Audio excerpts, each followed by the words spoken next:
Assalamualaikum students. Today we are going to solve numerical problems of chapter 12 waves. First numerical problem. The wavelength of a wave is 2 meter and frequency is 5 hertz. Find the speed of the wave. अब इसमें आपको क्या कह रहे हैं? इसमें वो कह रहे हैं कि आपके पास एक वेव है जिसकी वेवलेंथ 2 मीटर है. हम जानते हैं कि वेवलेंथ को लैम्डा से रिप्रेजेंट किया जाता है, तो लैम्डा की वैल्यू आपके पास 2 मीटर गिवन है. उसके बाद उसके साथ फ्रीक्वेंसी भी गिवन है. फ्रीक्वेंसी की वैल्यू, फ्रीक्वेंसी को एफ से रिप्रेजेंट किया जाता है और फ्रीक्वेंसी कितनी गिवन है? 5 हर्ट्ज. हमने फाइंड क्या करना है? Wave speed. वेव स्पीड को हम v से रिप्रेजेंट करते हैं. वी नो दैट फार्मूला है हमारे पास v equal to F lambda. अब वैल्यूज पुट करके आपस में टाइम्स कर देंगे, आंसर आ जाएगा. ये आपके पास पहला न्यूमेरिकल प्रॉब्लम है 12.1. नेक्स्ट देखें जी 12.2. A wave travel at a speed of 300 metre per second. अब यहाँ पे आपको वेव वेलोसिटी गिवन है, वेव की स्पीड गिवन है. स्पीड को हम v से रिप्रेजेंट करते हैं और वेव स्पीड कितनी है? 300 metre per second and has a wavelength 3 metre. Calculate frequency. अब यहाँ पे आपको वेवलेंथ गिवन है. हम जानते हैं वेवलेंथ को लैम्डा से रिप्रेजेंट किया जाता है और वेवलेंथ कितनी है आपके पास? 3 मीटर. आपने फ्रीक्वेंसी फाइंड करनी है. क्या फाइंड करना है? फ्रीक्वेंसी. तो पहले फार्मूला हम राइट करेंगे. We know that v equal to F lambda.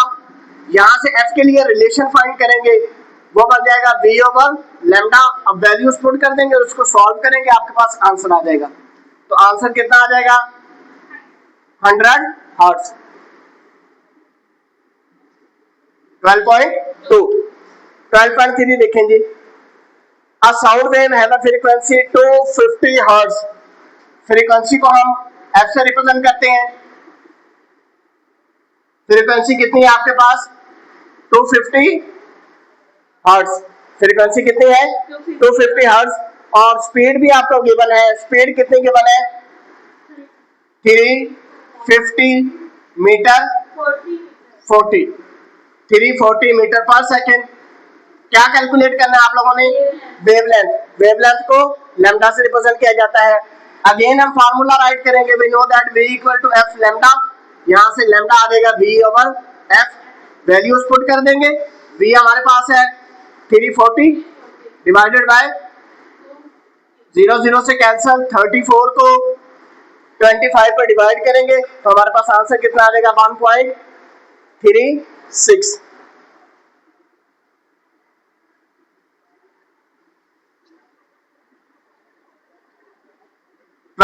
Numerical problem देखें. अ वेव हैज फ्रीक्वेंसी 50 हर्ट्ज. एक वेव की फ्रीक्वेंसी 50 हर्ट्ज है. फ्रीक्वेंसी कितनी है हमारे पास? 50 हर्ट्ज है. आगे वो कह रहे हैं कि हाउ मच टाइम. टाइम को हम t से रिप्रेजेंट करते हैं. How much time, it means time हमने फाइंड करना है, कैलकुलेट करना है. It take to complete one wave. Number of waves कितनी है? 1 है. नंबर ऑफ वेव्स कितनी है? वेव्स की तादाद 1 है. अब एक वेव को गुजरने के लिए कितना टाइम चाहिए अगर उसकी फ्रीक्वेंसी कितनी हो? 50 हर्ट्ज हो. देखिए हमारे पास फ्रीक्वेंसी का फार्मूला है. फ्रीक्वेंसी का फार्मूला होता है n ओवर t. फ्रीक्वेंसी किसके इक्वल होती है? n ओवर t के. यहां से t के लिए रिलेशन फाइंड कर लेंगे, वो आ जाएगा n ओवर f. n हमारे पास 1 है और f की वैल्यू 50 है. 1 को 50 पे डिवाइड करेंगे 0.2 सेकेंड, 0.02 सेकेंड. ये आंसर आ जाएगा. उसके बाद देखिए last numerical problem 12.5. Time period of a wave is 0.02 second. अब ये टाइम पीरियड है, टाइम नहीं है. टाइम पीरियड को कैपिटल T लिखते हैं. जब टाइम पीरियड कहेंगे 0.02 है, 5वां है. Okay sorry. A wave has a wavelength 0.5 metre. Wavelength कितनी है? 0.5 metre and frequency 200 hertz, frequency को हम एफ से रिप्रेजेंट करते हैं, उसकी वैल्यू कितनी है 200 हर्ट्ज है। कैलकुलेट द स्पीड, हमने v कैलकुलेट करना है। वी नो दैट, फार्मूला लगाएंगे पहले हम v equal to F lambda, अब इसमें वैल्यूज पुट कर देंगे।